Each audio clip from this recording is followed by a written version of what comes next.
আমি আমি শুভেন্দু অধিকারী ঈশ্বরের নামে শপথ করিতেছি যে বিধি দ্বারা স্থাপিত ভারতের সংবিধানের প্রতি আমি অকৃত্রিম নিষ্ঠা ও আনুগত্য পোষণ করিব।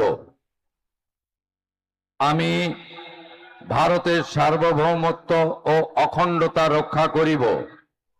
পশ্চিমবঙ্গ রাজ্যের মুখ্যমন্ত্রী রূপে আমার কর্তব্যসমূহ নিষ্ঠাপূর্বক এবং বিবেকসম্মতভাবে নির্বাহ করিব এবং ভয় বা পক্ষপাত, প্রীতি বা বিদ্বেষ রহিত হইয়া সকল শ্রেণীর জনগণের প্রতি সংবিধান ও বিধি অনুসারে ন্যায় আচরণ করিব।